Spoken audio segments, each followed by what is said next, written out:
मेरे लिए first approach is risk should be less और इन कंट्रोल।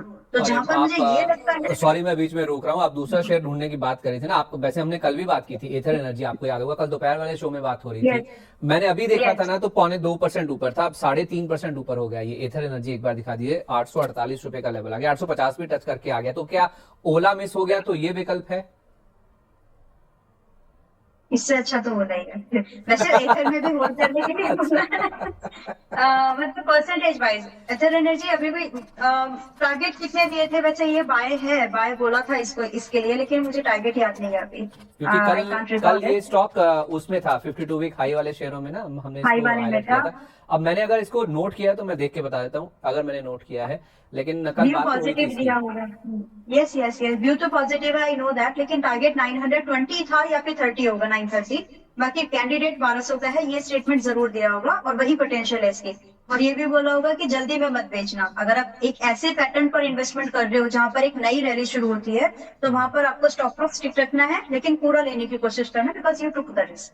हम्म, तो इसके लिए फिलहाल बाय एंड होल्ड जरूर है। बट फिलहाल थोड़ा बहुत मैं ऐसे बता सकती हूँ कि ये जाएगा कहाँ तक। तो हम्म, एनीवेज 930 एंड 1100 एंड 1200 तो आ ही रहा है। और मोटा मोटा अगर बोलो यहाँ से कम करंट प्राइस से भी 40% का गेन तो अभी भी पॉसिबल है। अगर तो लेकिन 1200 आ रिस्क, रहा है, अगर 1200 आ रहा है यस, तो फिर ओला इससे बेटर कैसे हुआ फिर? ये मतलब जब मैंने पूछा कि ओला का विकल्प ये हो सकता है तो फिर आप कह रहे हैं कि ओला इससे बेटर है। 1200 अगर जाना है 850 वाले को, तो फिर ये ओला से कैसे पीछे है या फिर अच्छा नहीं है? ये 40% की गेन की बातचीत हो रही है। और अच्छा, इसमें जो रिस्क है, आपको आप रिस्क, हाँ, परसेंटेज रिटर्न वाइज कह रही हैं, ओके ठीक है। यस, और नहीं, टाइम मैं हिसाब परसेंटेज। से कह रहा था कि ओला चल चुका है, अब अगर किसी को चलना है उस हिसाब से। चलेंगे दोनों, लेकिन ओला की जर्नी बॉटम से शुरू हो रही है दोबारा।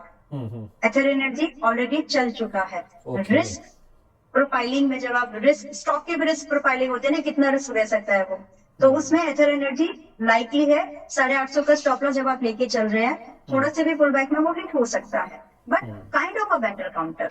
लेकिन ठीक। ओला इलेक्ट्रिक में वही प्रोबेबिलिटी स्टॉप लॉस वाइज थोड़ी कम है, क्योंकि जितना नीचे आएगा लोग खरीदने की कोशिश करेंगे। बिकॉज अभी के लिए सेंटिमेंट इस पर्टिकुलर इंडस्ट्री प्रोडक्ट लाइन के लिए मजबूत है। ये 1200 रुपये कब तक आ जाएगा, कितना व्यू लेके चलना है?